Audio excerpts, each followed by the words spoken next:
오늘은 욥기 33장 26절의 말씀을 가지고 기도의 결과라는 제목으로 말씀을 드립니다. 과거 우리 믿음의 선조들이 이런 말을 했어요. 하나님의 말씀은 밥을 먹는 것과 같고, 찬송은 옷을 입는 것과 같고, 전도는 운동하는 것과 같고, 기도는 호흡하는 것과 같다. 저는 어릴 때 그 말을 듣고 참 적절한 표현이다 생각했어요. 밥은 한 일주일 안 먹어도 살아요. 물은 하루 이틀 안 먹어도 살아요. 옷은 입지 않아도 죽진 않아요. 그렇지만은 숨은 5분 이상 쉬지 않으면 죽는 것이죠. 어떻게 말하면 호흡이 가장 중요하죠. 그래서 오늘은 기도에 대한 말씀을 좀 드리겠습니다. 크게 첫 번째, 기도에 대한 전반적인 이해를 드리겠습니다. 기도가 무엇일까요? 예배는 하나님을 만나는 시간이고, 찬송은 하나님을 기쁘게 하는 통로라면, 기도는 하나님께 도움받는 길이라는 거예요. 하나님께 도움받는 수단이라는 거예요. 빌립보서 4장 6절의 말씀을 봅시다. 아무것도 염려하지 말고 오직 모든 일에 기도와 간구로 너희 구할 것을 감사함으로 하나님께 아뢰라. 그리하면 모든 지각에 뛰어난 하나님이 성령으로 도와주겠다는 거예요. 빌립보서 4장 6절의 말씀 보니까 그리스도인이라면 아무 일이든지 무슨 일이든지 늘 기도로 시작하고 기도로 진행하고 기도로 종결해야 된다는 거예요. 서론에도 말씀드렸지만은 기도하는 것은 숨 쉬는 호흡과 같다고 말씀했거든요. 그런데 건강한 사람은 숨을 쉬는지 안 쉬는지 표시가 없듯이 여러분들이 건전한 믿음을 가졌다면 항상 기도해야 됩니다. 무슨 일이든지 기도하고 아무 일이라도 기도해야 됩니다. 그게 건강한 신자의 모습이야. 그런데 중간자들처럼 평시에는 기도 안 하다가 태산 같은 문제, 힘겨운 문제, 자신의 힘으로 해결할 수 없는 문제를 만나게 되면 갑자기 기도원을 가가지고 3일 금식을 한다, 철야를 한다. 이거는 건강한 신앙의 모습이 아니라 하는 것이죠. 누가복음 22장 39절을 보죠. 우리 예수님의 기도 생활을 보여드리겠습니다. 우리 예수님은 이 땅에 사시는 동안 기도 생활을 열심히 하셨는데 한꺼번에 몰아서 했는지, 평소에도 숨쉬듯이 꾸준히 했는지 본을 받아보겠습니다. 누가복음 22장 39절의 말씀 보니까 예수께서 나가사 습관을 쫓아 숨쉬듯이 늘 감람산에 가셔서 기도하셨다. 예수님의 기도 생활은 지극히 건강한 기도 생활이다. 습관적으로 이 기도 생활을 평생 이어갔기 때문에 사명을 감당하고 복음을 전가하고 핍박을 이겨내고 십자가에서 순교할 수 있었던 거예요. 예수님의 12 제자들이 시험을 감당하지 못했던 이유가 기도 부재에 있었던 거예요. 기도해야 되는 순간마다 졸고 잠을 잡으므로 마귀의 권세를 이기지 못하여 넘어진 거죠. 골로새서 4장 2절을 봅시다. 기도에 항상 힘쓰고, 항상이라는 이 의미가 숨쉬듯이 이렇게 생각하면 돼요. 습관적으로 매사에 모든 일에 이렇게 생각하면 됩니다. 기도를 항상 힘쓰고 기도에 감사함으로 깨어있어라. 깨어있는 기도란 어떤 것일까요? 항상 기도하는 생활입니다. 항상 무슨 일이든 기도하는 습관입니다. 두 번째는 어떤 경우에도 감사하면서 기도하는 자세입니다. 그게 깨어있는 겁니다. 평시에 기도하지 않는 사람, 그리고 감사보다는 원망하는 사람, 이거는 깨어 기도하는 것이 아니라 졸며 기도한다, 잠자며 기도한다, 그렇게 표현할 수가 있죠. 그러면 기도는 어떻게 하는 것인가 말씀을 한번 드릴게요. 기도하는 것도 공식이 있고 빨리 응답받는 것도 비결이 있어요. 열왕기상 8장 37절의 말씀을 보겠습니다. 만일 이 땅에 기근이나 온역이나 곡식이 시들거나 무슨 재앙이나 무슨 질병을 만나면 어떤 문제에도 원인이 있다는 거예요. 원인. 37절 보니까 이스라엘 땅에 기근이 임했어. 각종 질병, 전염병이 돌고 있어. 그리고 농사가 흉년 들었어. 그리고 재앙과 질병이 만연해. 근데 중요한 것은 원인도 있고 해결책도 있다는 거예요. 그리고 38절 보니까 한 사람이나 혹 주의 온 백성 이스라엘이 다 각각 자기의 마음에 재앙이 임하게 된 원인을 깨닫고 이 성전을 향하여 손을 펴서 무슨 기도나 무슨 간구를 하거든 주는 계신 곳 하늘에서 들으시고 사유하사 응답하옵소서 그랬어. 기도는 어떻게 해야 응답이 될까요? 첫째는 모든 문제의 원인을 깨달아야 돼. 모든 문제의 원인을 깨닫고 기도하면 하나님의 응답이 빨라요. 그런데 모든 재앙의 사건의 시험의 환난의 풍파의 원인이 대부분 뭔 줄 압니까? 35절입니다. 만일 저희가 주께 범죄함으로 인하여 하늘이 닫히고 비가 안 오고 주님 앞에 벌을 받을 때 모든 문제의 대부분의 원인이 죄입니다. 죄. 범죄의 결과로 불어 닥치는 겁니다. 죄 때문에 오는 것입니다.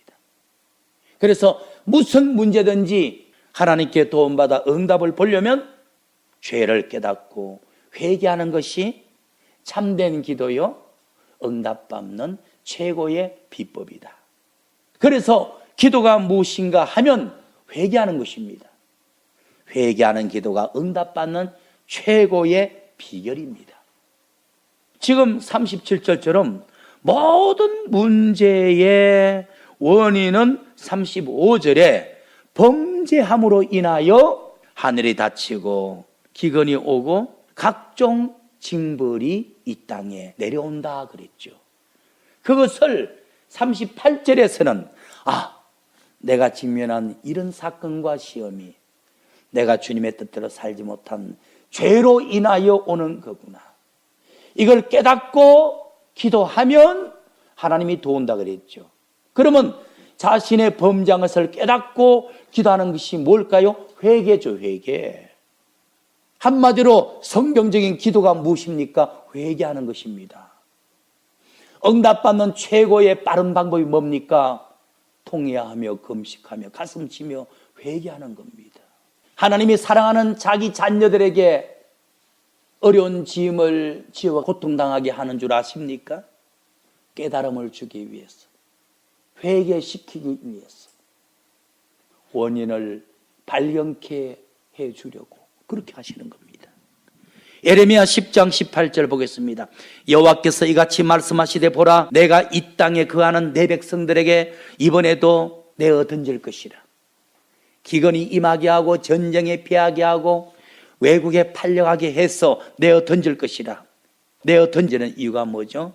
그들을 괴롭게 하여 깨달음을 주기 위해서, 회개시키기 위해서, 하나님의 뜻대로 살게 해주려고. 우리는 내 앞에 직면한 괴로운 문제만 풀어달라고 애걸복걸 하는 거야. 그건 기도가 아니에요. 내 앞에 괴로운 문제가 떨어졌을 때는 원인이 있지 않을까 생각해야 된다고. 내가 범죄한 것이 없는가? 내가 더 주님의 뜻대로 살아야 되는데 자영자재한 삶은 없는가? 깨달음을 주기 위해서 그게 내 앞에 놓였다고. 하나님이 내 앞에 환난과 무거운 짐을 던져주신 것은 나를 괴롭게 하여 깨닫게 해주려고, 죄를 회개시키려고, 하나님의 뜻대로 사는 자 만들어 주려고 준 거예요. 그래서 깨닫는 것처럼 큰 은혜가 없어요. 방언 체험하고 귀신 체험하고 성령 불 체험하고 중요하죠. 그런데 더 중요한 것은 깨닫는 것이야. 노아 시대 인류가 왜 홍수 심판으로 멸망을 당했죠? 물론 음란하고 타락한 것도 있겠지만은 가장 중요한 것이 자기 자신들이 타락하고 하나님을 버리고 살아간다는 깨달음이 없었던 것이 결정적인 문제야. 깨달음이 없으면 회개가 나오질 않아요. 깨달음이 없기 때문에 모든 일에 기도 안 하는 거예요. 느헤미야 8장 7절에서 9절을 봅니다. 느헤미야 8장 7절 하반부를 보세요. 학사 에스라가 하나님의 율법책을 가지고 뜻을 해석하여 백성들에게 은혜를 끼쳤어요.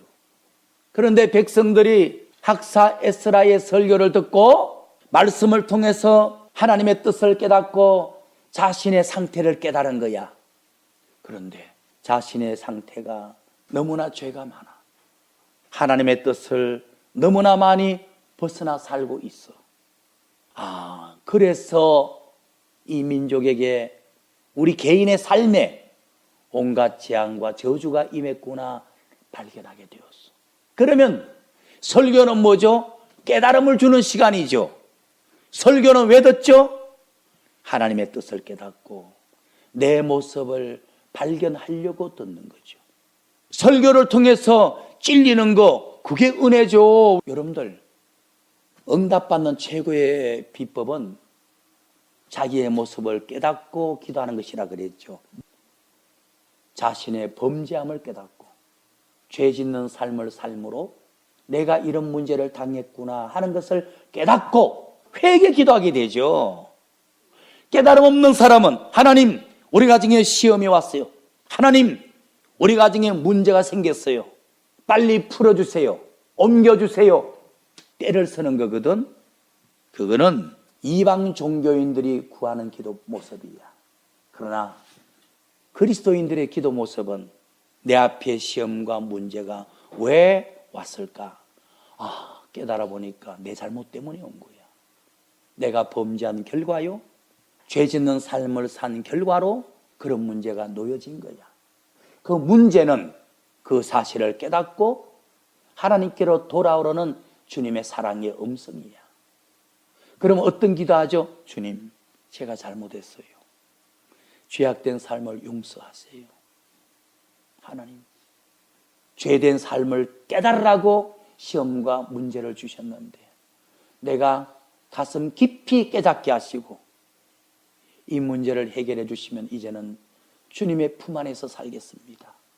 깨닫고 기도하는 것이 최고 응답받는 비결이라니까. 그러면 깨달은 자에게는 어떤 흔적이 나타나야 돼? 여러분들이 자신의 모습을, 자신이 직면한 문제의 원인을 깨달은 자인지 아닌지 한번 보여드릴게요. 깨달은 사람은 이렇습니다. 느헤미야 8장 7절 하반절, 백성이 그 말씀을 듣고 깨닫는데 8절, 하나님의 율법책을 낭독하고 학사 에스라가 그 뜻을 해석하여 백성으로 낭독한 내용을 다 깨닫게 해주는데 백성이 하나님의 말씀을 통해 자신의 모습을 깨닫고 자신의 죄악의 삶을 삶으로 나라와 민족이 망했고 자기 가정에 시험과 우환이 덜끓는다는 것을 깨닫고 다 우는지라. 여러분들, 깨달은 사람에게는 눈물이 있습니다. 자신의 부족과 허물을 깨달은 자에게는 겸손과 온유와 눈물이 있습니다. 그래서 겸손한 마음이 없고 회개하는 마음이 없고 눈물이 없다는 것은 아직까지 깨닫지 못한 사람이에요. 그런데 자신의 허물을 깨닫고 문제의 원인을 깨닫고 하나님이 나에게 시험을 준 이유를 깨달은 사람은 눈물이 있습니다. 회개하게 됩니다. 자기 탓으로 돌립니다. 그래서 겸손함과 회개와 눈물이 없는 사람은 건강한 신자의 모습이 아니에요. 은혜 받은 모습이 아니고 뭔가 수준 있는 신자가 아니야. 눈물이 있다, 회개 많이 한다, 겸손하다 하는 것은 굉장히 차원 높은 신자의 모습이에요. 자신의 허물을 깨달은 자요, 자신의 부족을 본 자요, 시험의 원인을 아는 자야. 그래서 우리는 온유하고 겸손하고 회개 많이 하고 눈물이 있어야 돼. 히브리서 5장 7절의 말씀 봅시다. 그는 예수님은 육체를 입고 계시는 동안 자기를 죽음에서 능히 구원해 주실 하나님 앞에 기도를 하는데 심한 통곡과 눈물로 간구와 소원을 올렸고 그 격려하심을 인하여 응답을 받았느니라. 보세요. 예수님도 세상에 계실 때 늘 기도하셨는데 간절히 기도하실 뿐 아니라 눈물과 통곡으로 기도했다. 이게 중요한 포인트예요. 응답받는 최고의 비결은 문제의 원인을 깨닫고 회개하고 눈물을 흘리는 거예요. 기도는 하나님께 도움받는 유일한 길이, 유일한 수단입니다. 여러분들의 힘으로 세상적인 방법으로 해결하지 못하는 문제를 두고 낙심하고 좌절하기보다 여러분들이 한나와 같이 히스기야 왕과 같이 내 자신을 바라보고 내 앞에 직면한 문제의 원인을 깨닫고 회개하고 눈물로 기도하면 응답 못 받을 게 없어. 응답받는 비법은 내 자신을 깨닫고 문제의 원인을 깨닫고 기도하는 거예요. 그러면 깨닫고 기도하면 어떤 기도 나올까요? 회개 기도, 눈물의 기도 최고죠. 회개 기도, 눈물의 기도 최고죠, 최고. 여러분들에게도 여러분들 앞에 있는 직면한 문제, 내 힘으로 세상적인 방법으로 해결하지 못하는 문제라고 낙심하지 말고 여러분들의 자신을 깨닫고 문제가 내 앞에 놓이게 되는 원인을 깨닫고 회개 기도하고 눈물 기도하면 한나에게 주신 응답처럼 히스기야에게 나타난 기적같이 하나님의 큰 응답이 나타날 줄 믿습니다. 마지막 크게 두 번째, 오늘 본문 돌아갑니다. 욥기 33장 26절. 기도하면 하나님이 어떤 결과를 주실까요? 하나님이 기도하는 욥에게도 다윗에게도 한나에게도 히스기야 왕에게도 아브라함에게도 에레미야에게도 다 같은 결과를 주셨어. 욥기 33장 26절. 그는 우리가 하나님께 기도할 때 하나님은 우리에게 은혜를 베푸사 우리의 의를 회복시킨다. 여기 보니까 논리가 있어요. 첫째, 우리가 기도하면, 두 번째, 하나님은 은혜를 베풀고, 세 번째는 우리 삶의 문제가 회복된다. 이게 논리예요. 그러니까 우리는 1차적으로 기도를 하고 봐야 돼. 기도를 많이 해야 되고 자주 해야 돼. 기도를 할 때 하나님이 은혜도 주고 우리 삶을 회복도 시키고 하잖아요. 기도 안 하면 은혜도 못 받고 응답도 못 받아. 그러면 하나님이 우리가 깨닫고 회개기도, 눈물의 기도를 하면 첫째는 은혜를 준다. 두 번째는 여러분들의 삶을 회복시켜준다. 여기에 대해서 말씀을 한번 드릴게요. 이사야 30장 19절의 말씀 봅니다. 시온에 거하며 예루살렘에 거하는 백성아, 너는 다시 통곡하지 않을 것이라. 하나님이 너의 부르짖는 소리를 듣고 네게 은혜를 베푸사. 그러니까 오늘 보면 욥기 33장 26절이나 이사야 30장 19절이나 내용이 같아. 첫째, 우리가 기도하면, 두 번째, 하나님이 은혜를 베풀고, 세 번째, 우리 삶을 회복시킨다. 또는 응답하신다. 이사야 30장 18절 말씀 봅니다. 그러므로 여호와께서 기다리고 계시나니, 기도하면 너에게 은혜를 베풀어 주시려고, 계속 기도하면 응답을 주시려고 기다리고 계시나니. 그러니까 모든 문제는 우리에게 있어요. 모든 문제 원인은 나한테 있어. 문제가 발생한 원인도 내 잘못이고, 문제를 해결하지 못한 원인도 기도하지 않는 내 탓이고, 다 나한테 있는 거야. 하나님은 의를 행하는 자에게 복 주시죠. 기도하는 자에게 은혜와 응답을 주죠.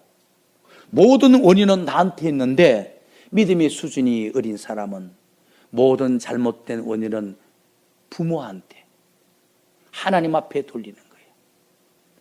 모든 잘못된 원인은 나한테 있는데 하나님은 자신의 잘못을 깨닫고 회개하며 눈물로 기도하면 은혜 주시려고, 응답 주시려고 기다리고 계신다잖아요. 다 기도하지 못한 탓이에요. 하나님이 성전을 세운 주 원인은 만민의 기도하는 집으로 세운 겁니다. 사도행전 초대교회가 기도에 전무할 때 부흥의 역사, 기적의 역사, 은혜의 역사가 물결처럼 넘쳤어. 그러면 본문을 가지고 하나님이 기도하는 자에게 어떻게 역사하는지 말씀드리고 마칩니다. 오늘 보면 욥기 33장 26절에 보니까 우리가 기도하면 첫째 은혜를 베푼다, 그 다음에 의를 회복시킨다 그랬죠. 의를 회복시킨다는 것은 문제를 해결해 준다, 기도에 응답을 준다는 뜻이거든. 그러면 기도하는 자에게 주는 은혜가 무엇인지 말씀드릴게요. 욥기 33장 30절을 봅니다. 30절. 그 영혼을 구덩이에서 끌어 돌이키시고 생명의 빛을 그에게 비춘다. 지금 욥기 33장 26절에는 기도하는 자에게 응답 주기 전에 은혜를 베푼다 그랬죠. 근데 그 은혜를 다르게 표현하면 30절의 말씀 보니까 생명의 빛을 비춰준다는 뜻이에요.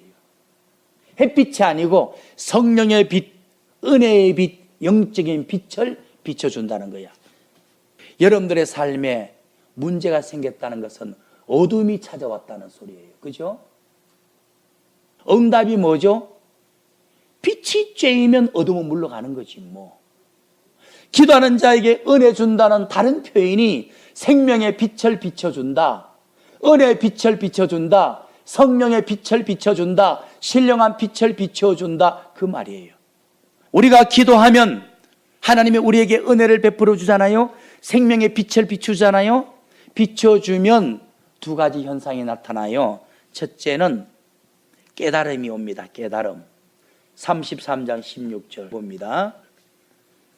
내가 기도할 때 하나님의 은혜를 내립니다. 생명의 빛을 비춰주십니다. 그러면 첫째 깨닫는 영이 임한다는 거예요. 사람의 귀를 여시고 인치듯이 교훈하시나니. 깨닫게 돼. 여러분들이 자기 자신을 깨닫고 하나님의 뜻을 깨닫고 성경의 비밀을 깨닫기 원합니까? 기도하셔야 돼. 기도하면서 성경 보세요. 깨달음이 와요. 기도 생활을 하면 하나님이 어떤 분인가 깨달아지고 내 자신의 모습이 깨달아져. 계속 기도하면 회개하게 되고, 계속 기도하면 눈물의 사람이 되고, 계속 기도하면 여러분들의 삶이 다 회복돼. 성경은 논리야, 논리. 하나님은 질서의 하나님이야, 질서의 하나님. 우리가 기도하면 26절에는 하나님은 은혜를 준다, 30절에는 생명의 빛을 비춰준다. 그러면 하나님이 기도하는 나에게 은혜를 주고 생명의 빛을 비춰주면 첫 번째 나타나는 현상이 내가 깨달아지는 거야. 하나님이 나에게 깨닫는 영을 주시는 거야. 하나님의 뜻이 깨달아지는 거야. 문제가 생긴 원인이 무엇임이 깨달아지는 거야. 어떻게 하면 문제가 회복된다는 게 깨달아지는 거야. 깨닫는 영이 임하는 겁니다. 그런데 어떻게 깨달음이 임하죠? 15절의 말씀 보니까 사람이 침대에서 졸 때도 깨달음을 주고, 잠을 잘 때 꿈을 통해서도 깨닫게 되고, 감정을 통해서도 깨닫게 되고, 주의 종의 설교를 듣다가도 깨달음이 온다는 거예요. 깨달음. 깨달음이 오면 어떻게 되죠? 17절. 자기의 장깨도 깨닫고 버리게 되고, 그 다음에 자기의 교만도 깨달아요. 야, 내 부족을, 내 본질을 발견 못하고 내 잘난 것만 흥에 취해서 교만하고 살았구나. 깨닫게 되는 거야.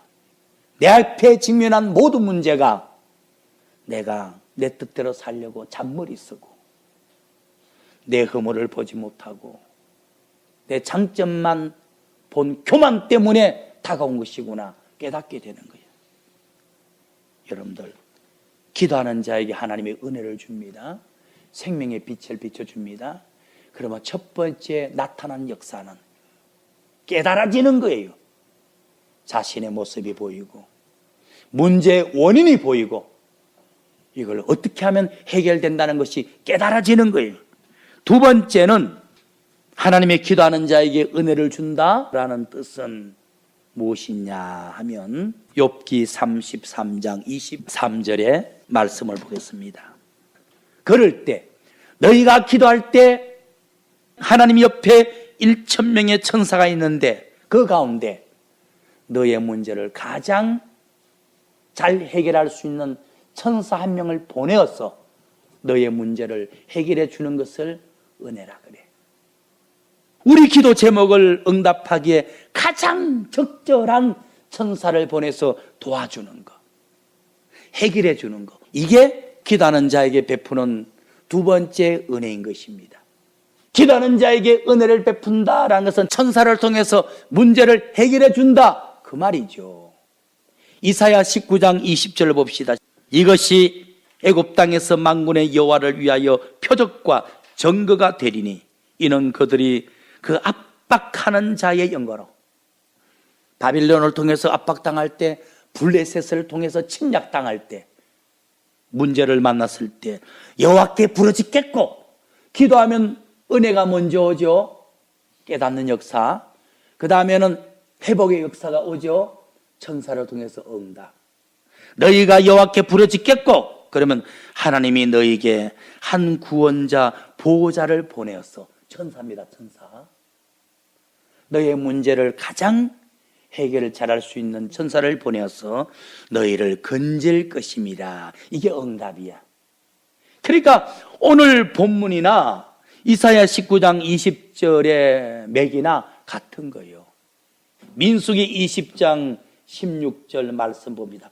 우리가 애굽에서 도망 나와서 광야에 들어가야 되는데 가로막고 있는 홍해 바다 앞에서 뒤에는 바로 왕이 이끄는 애국 군대가 따라오고 있고 하나님 앞에 부르짖을 때에 우리 소리를 들으시고 한 천사를 보내어서 우리를 애굽에서 인도하여 내셨나이다. 홍해 바다를 갈르셨나이다. 너희가 회개기도하면 두 번째 하나님이 은혜를 베푼다. 뭐죠? 깨닫는 영을 준다는 거지. 너의 삶을 회복시킨다. 너의 문제를 해결할 수 있는 천사를 보내서 응답 준다는 거죠. 말씀을 마치겠습니다. 기도는 우리가 하나님께 도움받는 통로입니다. 최후의 수단입니다. 기도는 항상 모든 일에 무시로 하는 거다. 기도는 호흡과 같다. 무시로 항상 기도하는 거다. 성전은 기도하는 장소다. 초대교회는 열심히 기도했다. 그럴 때 하나님의 은혜가 내리고 천사를 통해서 응답과 산기적이 나타났다. 오늘날 우리 기독교는 기도가 사라졌다. 실력은 있을지 모르지만은 실력은 사라져버렸다. 내가 기도하면 하나님이 첫째 은혜를 베푸었어. 내 자신에게 깨달음을 준다. 모든 만남 문제의 원인이 내 탓임을 깨닫게 하신다. 그래서 눈물로 기도하면 두 번째 은혜, 천사를 보내서 내 문제를 해결하신다. 금년도 여러분들이 직면한 문제, 내 힘으로 해결하지 못하고 세상 방법으로 답이 없다 할지라도 낙심하지 마세요. 한나와 같이, 욥과 같이, 다니엘과 같이 어떤 상황에서도 여러분들이 자신의 허물을 깨닫고 회개 기도하고 눈물로 기도하면 응답받지 못할 문제가 없어. 하나님께서 천사를 보내서 해결하지 못할 문제가 없어요. 홍해도 갈라졌는데, 여리고 성도 무너졌는데, 죽은 나사라도 살림을 받았는데, 그런 것 비하면 여러분들의 가진 문제는 문제도 아니야. 그래서 말씀이라는 밥 먹는 것도 중요하고, 찬송이라는 옷 입는 것도 중요하고, 전도라는 운동도 중요하지만은 기도라는 숨 쉬는 것이 어떻게 말하면 제일 중요한 거예요. 그래서 틈만 나면 항상 기도해서 하나님 앞에 은혜를 받고 천사의 도움받아 여러분들의 모든 짐들이 내려지는 축복의 한 해가 되기를 예수 그리스도 이름으로 축원합니다.